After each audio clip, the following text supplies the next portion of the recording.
Hello, people.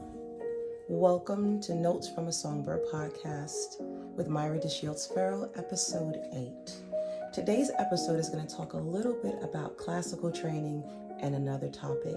So please hold on as I stop this music and we get into it. All right, so let's talk about classical training and why that's important as a singer. So let's say you're starting off on your journey and you're wondering, what are some pieces that I want to make sure are in my repertoire as I learn to sing effectively? Well, if you're smart, you'd pack Italian. Italian classical music, right? The reason being is that there are vowels within Italian songs that really help a singer to develop. So there's vowels that encourage better resonance, clearer tone, and a smoother vocal placement. And I have my notes here because I don't want to miss anything out on teaching this topic. So when it comes to Italian music, the placement of the vowels are very key to get a person to open their mouth a certain way and for those notes to flow out a certain way. The shape of your mouth can really guide notes. Some people don't understand that, but if you've been singing for quite some time, you know that what I'm saying is the truth. So classical training, why? Why classical music? Well, classical music builds proper technique. And you say, how? Well, classical music has a lot to do with breath control. So it has a lot to do with your posture. When you sing classical, you tend to fix your posture. Ooh, you do certain things that draw the back up, shoulders drop, and that posture just sits where it's supposed to. It does produce better tone production, vocal endurance. The other day I submitted a video where you saw me doing some agility and breath control, all of that taken into consideration, classical training. That was a demonstration of that, but really was helping you to see how breath control really plays a key in being able to sing and train properly. And classical exercises help singers to develop all these things. Breath control, as I mentioned, posture, tone production, vocal endurance. If you saw me do those up, down, up, down, up, down, that classical training can help with that. Pitch accuracy. So before singers start doing stylistic things like riffs or heavy belting, and if you don't know what a riff is, I covered that in another episode, but a riff is coloring. It's really taking a note and flexing that note in and out and in and out and in and up and down and all over the place, where a person is able to show a classical type of training. Jasmine Sullivan does it all the time. Brandy does it all the time. Country singers do it. All singers do it, where they riff. They cause that note to reverberate back and forth, and it just becomes so beautiful. So teachers want students to build a healthy instrument first.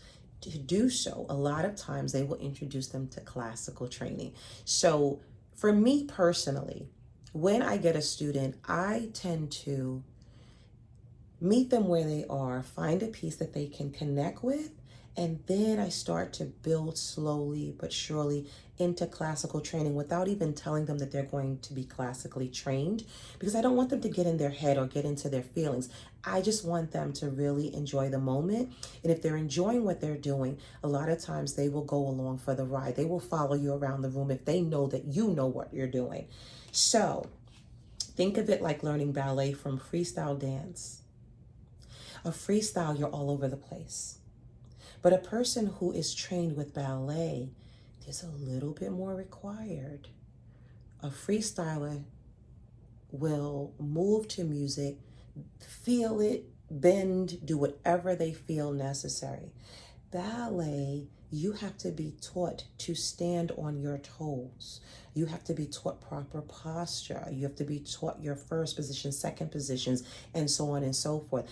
All of those details make for that ballet dancer to be the best that they can be, because now they get trained a certain way. Whereas freestyle, it doesn't really require a lot of training. It more so requires a person to be able to move to music. But if you want to be considered a ballet dancer, you already know you're going to have to put in the work to be deemed a ballet dancer. Can you stand on your toes? In freestyle, you don't have to, but in ballet, you do.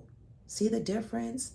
One art form requires a certain technique. It's the same with singing classical. Classical requires a technique versus someone just singing just to be singing, or singing a song. They may not require a lot of technique in that regard. So I will always say that classical music is your foundation. A classical song that I can think of that I learned in school was Caro mio bien. That was an Italian song, and that's the way we had to sing it. We had to emulate an opera style, project, and be crystal clear. And listen, this is me singing this right now. I did not warm up.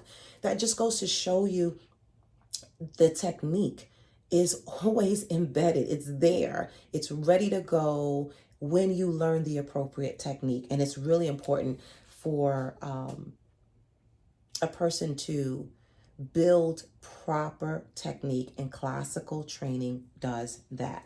So Italian art songs are structured for learning, such as what I demonstrated. Many beginner songs teacher use come from Italian art song collections. Why?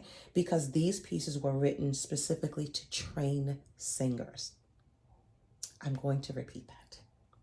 These pieces were specifically to train singers. So I want you to think of someone online on YouTube that I mentioned before. She trains students to sing, but she's always using Italian. And I help the student to appreciate that. Why Italian? Because of the vowel shape. It's easier. It's easier to work with. It's easier to get the students to shape their mouth a certain way. Easier for those notes to come out very pure, and easier to teach when it comes to breath control and things like that. So there's an example of 24 Italian songs and arias. It's been used in studios for generations because the songs gradually teach. So there's 24 famous songs. You can look them up online. You can just go to YouTube and look for Italian songs, beginner singer songs. What do they concentrate on? I mentioned some of the things at the height of our conversation earlier, but phrasing. One of the things that I always teach students, and I watch their mouth. So if a singer says, let me in, if they sing, let me in, let me in. But notice if a singer changes that phrasing and you don't really hear let, you hear let me in, let me in. They really didn't tell you that they were what they were saying 100%. You never heard the T on let. It's because the way they're phrasing that word has a direct bearing on the style and what they want to convey. They could be a little bit more laid back in their approach, so the phrasing is more laid back. When it comes to classical training, the phrasing is crystal clear. That phrasing is crystal clear. You can't do caro mio ben. You can't. You have to sing it exactly the way it was designed. So the phrasing, the way you open your mouth, the vowel shape. And when you heard me sing ah, you heard the ah, you heard the o, mio, you heard mio, ben. You hear that? All of that vowel phrasing is critical to sing that song the way it's supposed to be sung. It offers also breath support. Did you see me breathing as I was doing it? No, you did not. I don't think you did. But if you play the video back, you can bring it back.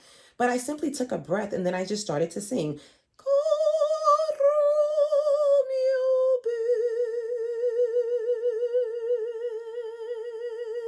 I can hold that note forever if I wanted to because I took enough air and I packed it.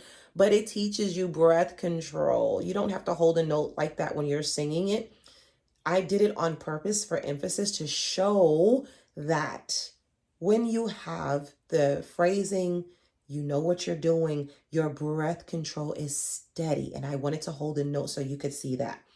It also produces musical expression. So when a person is concentrating on their phrasing, the musical expression is more natural. So if you watch opera singers, they use a lot of this technique, and they're so much better at it than I am because they're trained in that specific technique. They they do it so well that it's just beautiful to watch. I actually got to hear an opera singer a few months back. My niecey Pooh was getting married, and she had an opera singer come in and perform for her guests. And y'all, I'm sitting there like this, like I'm salivating. The lady was killing it, but I say killing it to mean she was giving it the due justice in singing, and she was doing it effortlessly, and she did not need a microphone. Opera singers have that ability to let that voice resonate, and they can fill up a room a lot of times without the use of a microphone. That's technique. That is serious technique, and I respect that craft. Best believe it. So, classical technique protects the voice. Good vocal teachers want singers to avoid damage, right? So classical training teaches you all those things, vocal agility, which I demonstrated the other day in the last short that I put. Look up that one. It's under, I believe, breath control.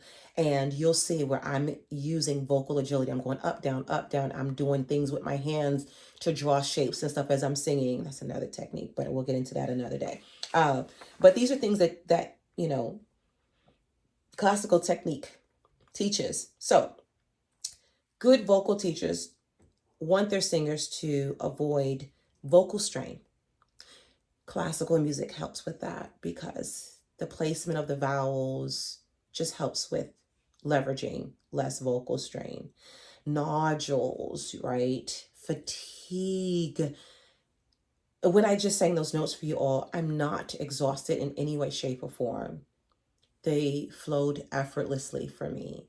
But a person who's starting out singing may feel like, oh my goodness, that didn't feel comfortable for me. In the beginning, maybe not, because you have to learn that technique, but it's a beautiful technique to learn in regards to phrasing, breath support, musical expression, vocal agility, and classical music. When you talk about musical expression, when they get into a piece, I will go with you. Like that expression is there, like, and they will, take you into that, saying, I'll go where you lead me. Now it invokes emotion, and it's just beautiful to hear a classically trained singer sing songs that bring you into that musical expression, like Carmen. Like, there's so many.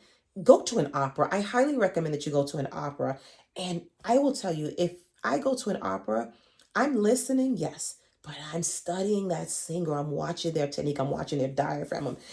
That's because once you are exposed to certain things, you're locked in, you're aware, you're more aware than maybe somebody who's not paying attention to those things. So that's just something to think about. Maybe go see an opera singer, or if you can't afford it, go on YouTube, look up an opera singer, and just watch how they breathe and their diaphragm and their air support, their air supply, everything. They are top notch when it comes to that technique. Now, training with classical techniques helps prevent voice problems like vocal cord nodules, which can happen when singers push their voices incorrectly. Mm. So you don't want to develop polyps. You don't want to develop vocal straining. A lot of people sometimes may sing from the throat. There's times where singing from the throat is, you know, a technique, and you may want to use it in a specific piece or whatever, but you want to do it correctly so that you don't strain the vocal cords, and you don't want to cause any type of issues pushing your voice incorrectly. Now, once the foundation is built, you can sing any style. I said, hear me when I say, once the vocal technique is built, you can sing any style. So that is why I am a contemporary jazz and R&B vocalist, according to that signage right there, right? But I can sing any style. I can sing country, I can sing pop, I can sing jazz. I can sing whatever because the classical training is what guided me to get me there. The phrasing of my mouth. I'm doing that on purpose. So a person you'll see move their mouth a lot of times like that, Rochelle Farrell. And when she sings, she's doing all this stuff with her mouth. Like and I'm doing it, I know I look crazy, but I'm just showing you how she shapes her mouth for certain things to get certain sounds out. And that's a technique that she uses. Now, whether she's vocally trained or not, I don't know. I don't know her history of music like that. But when you shape that mouth and when you do certain things, the expression comes out different. You ever heard of someone with a lazy tongue? Lazy tongue. Oh, lazy tongue. Of course, I got sometimes I talk like this. That's lazy tongued. But a person who isn't lazy tongued, you're going to hear every expression that comes from their mouth. Did you hear the mouth? You're going to hear them land their letters. They're going to be more proper. But then there's going to be some songs that in hip hop, you don't want to be proper. Can you imagine? I was going to sing a hip hop song and I had to think about that for a second. I don't think that one would have been appropriate. But I'm trying to think of something to give you an idea of it takes two to make a thing go right. You know, you would never sing that like that in hip hop. It would be, it takes two to make a thing go right. Right? You got to be in the pocket or whatever that is. But if you're trying to be proper, it takes two to make a thing go right. That will never come out well. It won't, because the phrasing has to be appropriate to the song. Classical music teaches the freeness of learning technique first. That belongs in that type of music. And then when you go to hip hop or any other type of genre, country has more of a twang to it, right? Country has more of a twang. So if I'm going to sit right down there, I'm going to be singing songs that have a little twang to it. See what I mean? It's the way you move your mouth. It's what you hear and emulate. That a lot of times, those are just different styles. So you can sing any style as a result of learning your vocal technique with classical training. If you learn your classical training, or you take classes and you learn classical music and you start singing classical music, you are able to sing R&B, rhythm and blues, jazz, gospel, musical theater. One of my favorites. Musical theater. So I am a theater kid. I grew up in that arena doing musical theater. And the difference, so theater is theater. Theater is acting. Simply put, acting. Musical theater employs acting to music in theater. So for me, because I was a singer, it was easy for me to express myself in theater, applying music to it, which I love musical theater. So anyway, I digress. Pop music. Many modern artists train this way, including singers like Whitney Houston. She has strong foundational technique that allow her to sing powerfully but still maintain control. So think about this. In classical music requires you to have control. So when you hear Whitney sing a song and she can hold it a certain way, and she's so powerful and she just sails across those notes, that classical technique is everything. And you already know what type of a powerful singer she was. They come along like lightning in a bottle. That does not mean there's not another Whitney Houston out there. She just may not have been discovered yet. I can guarantee you there are singers out here that we have never heard of that are songbirds. They're beautiful and they're powerful. Not just female singers, but male singers. Okay? So let me just say this.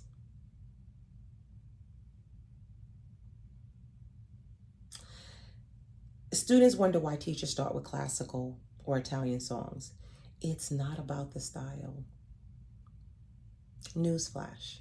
It's about building the voice so it can last a lifetime. Shh. I just gave you the doggone secret. Why I've been singing for so long? It's because I'm classically trained. Why I've been singing and why I have vocal care and why I do this and that? Because I was classically trained. Do y'all get the sense of what I'm saying here? If you are classically trained, a lot of times you have a little bit more longevity. I'm not saying that people who are not classically trained will not have longevity. No, no, that's not what I said. I said you stand a better chance when you are classically trained. See that? My point of view, my personal experience, and that's why I stand on it, because I'm living it, okay? So, when you teach classical, I feel a sneeze coming on, so if it comes on, forgive me, but I feel it. It's like tickling my nostrils. But anyway, when teaching beginners, the goal is going to be songs with manageable range. So think of that. If a teacher's going to teach you classical, it has to be manageable range. It can't be that you're hitting notes up in the ceiling and that's not your range. It has to meet you where your vocal style is. Well, not style, but your pace and pitch. Like, where are you? You know, which tone are you? Where do you sit in terms of notes? Are you in the basement? You know, are you on the main floor? Have you gone a few flights up? Are you in the heavens, right? Like, that has to match your voice, manageable range, and clear phrasing. If you're having a hard time pronouncing Italian words, you first need to learn those words and how to appropriately say them before you can sing them. And then simple rhythms. Rhythms are everything. So, you know, if I'm singing Caro mio bien, there's a rhythm that goes to that song. So if I sing it too fast, then I'm singing it differently than what it's intended or the way it was written. So it's just things that you have to think about. Teachers don't want to give you a song that has complicated rhythms and you can't catch all these things, the range, the phrasing. You want to be able to give them something where they can focus on tone, breath, and expressions rather than vocal acrobatics. So, you know, a teacher doesn't want to come out giving you an Italian song where you're doing all this, you know, stuff like that. Like, that makes no sense. The student's not going to be able to catch it. It has to be something that makes sense to them. So I'm going to give you a few to listen to, which is Caro mio ben by Giuseppe Giordani. It's one of the most common beginner art songs. It has smooth phrasing and moderate range, so that's a good one to practice. Se ben crudel is by Antonio Caldara. Good for teaching dynamics and emotions. Why are dynamics important? You want to be able to emphasize where necessary. Where in the song is there more of a crescendo or you know, a different feel to it? The teachers should be able to teach you those dynamics and that emotion. O mio bambino caro, I remember this. Now, I may not get these names right because it's been a minute, but from Gianni Schicchi by Giacomo Puccini. This one is beautiful and expressive. It's great for breath and legato, okay? You know, these are things. So listen to what I'm saying. Go look up songs with exactly what I'm saying. Look up these and you'll get a feel for why this is important. Now, let's talk about, that was some Italian songs to reference. Let's talk about jazz. Jazz teaches phrasing and interpretation. So Summertime from Porgy and Bess by George Gershwin. It's a simple melody. Summertime, right? It's no big deal. Simple melody. It's excellent for tone, but be careful. It's also excellent for mood. So you see how I sung it initially? No. Summertime would be more of a summertime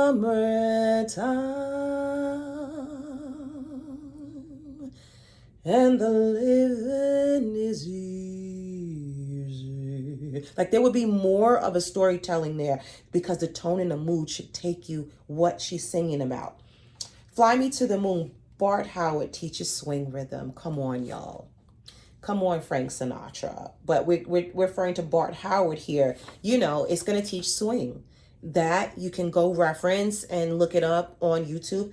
And you don't have to listen to Bart Howard's version, but I'm just giving you a version where you can listen to that's going to teach swing and rhythm. Misty, Errol Gardner, good for sustained notes and phrasing.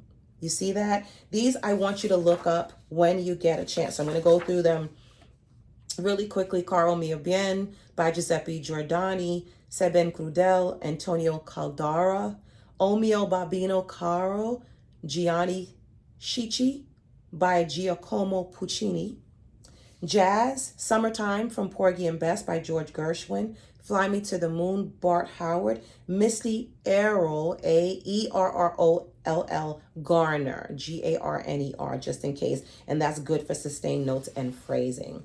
All right, let's talk about Somewhere Over the Rainbow, The Wizard of Oz. This is a classic piece for beginners. It teaches breath and emotional connection. So, somewhere over the rainbow, right?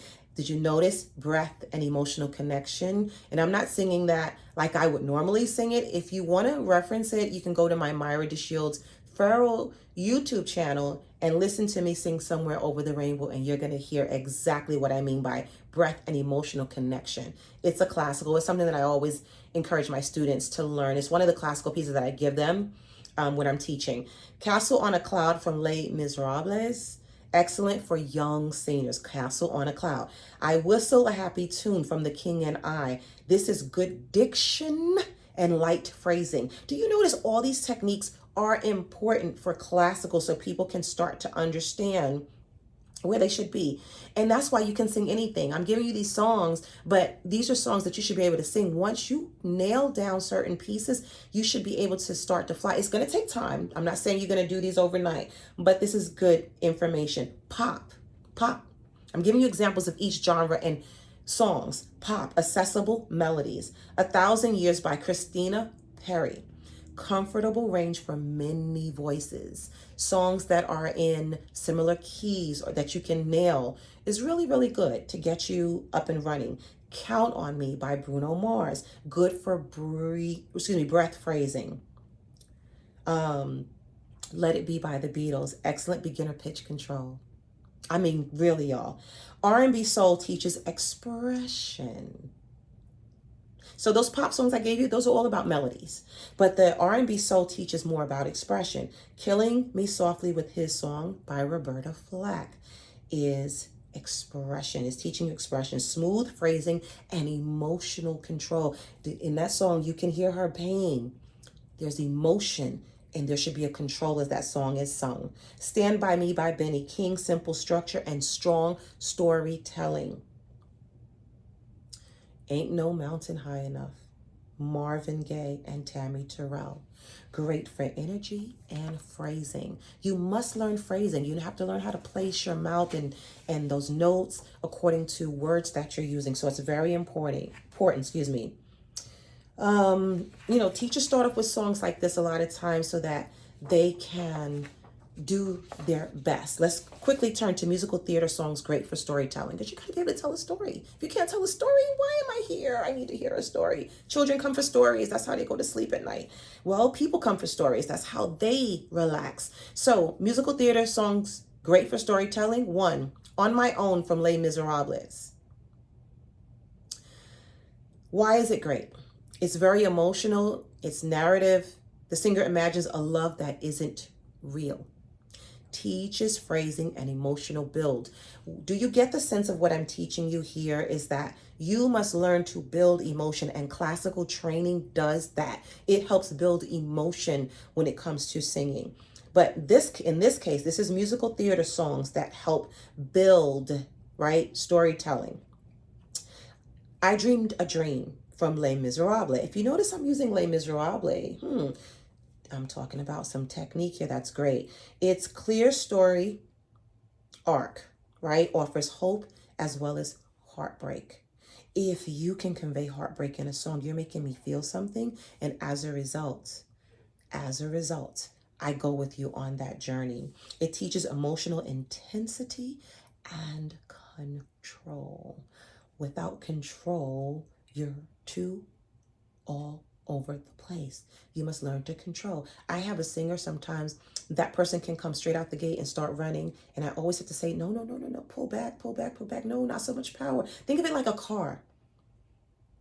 You jump in your car, you crank your key, and then all of a sudden, you went from 10 to 90. What are you doing to the car? You're taking the car through too much intensity too soon. You must control that car so that you gradually ramp up speed, not just jump. You gotta take your time sometimes when it comes to that vocal control. Here's another one. Castle on a Cloud from Les Miserables. Why it's great? Simple melody for beginners. The singer describes a dream world, the story lesson, innocence and imagination. All of these stories have a lesson. On My Own, as I mentioned, is longing and imagination. I Dreamed a Dream is life's disappointments. Castle on a Cloud, story lesson is innocence and imagination. Somewhere from West Side Story by Leonard Bernstein. Why it's great? It teaches hope and longing. Smooth, sustained phrases. The story lesson, hope for a better world. How about this one? The kids love Part of Your World from The Little Mermaid. Music by Alan Menken. Why it's great? Clear emotional motivation. Great for teaching character choices. Did you hear that? Character choices. That starts to get into the musical theater world a little bit as well. Why? Why? I'm sorry, we're still in musical theater. I knew it because I was like, wait a minute. Musical theater, right? That person singing about the Little Mermaid or the Kiss the Girl. That's a character. It puts people in the emotion of the song. You're wanting something beyond your world. That's the story lesson. Great for teaching character choices. Clear emotional motivation. 6, Send in the Clowns from A Little Night Music, written by Stephen Sondheim, one of my favorites. Clearly one of my favorites. Stephen Sondheim and Gershwin, like clearly some of my favorites. Why it's great? Send in the Clowns. Very conversational. Teaches subtle emotional storytelling. From the minute the song starts, isn't it? Right? You're drawn in from the minute that person starts singing. And from the minute they end the song, you almost want to cry. Every time I used to hear Send in the Clowns, I used to cry at the end. I don't know why, but that's what it did. It pulled emotion. And look at the lesson that this one teaches. Regret and reflection. She was saying, send in the clowns. Send in the clowns. What do clowns do? She needs to change her mood, right? So think of that. Now, I got to stop here, y'all, because I got so much to teach. How about this? I'll do the next part. I'll pick up right where we left off and give you the rest of why classical music is so important. All right, we'll talk to you soon. Myra DeShield Sparrow from Notes from a Songbird podcast, episode 8.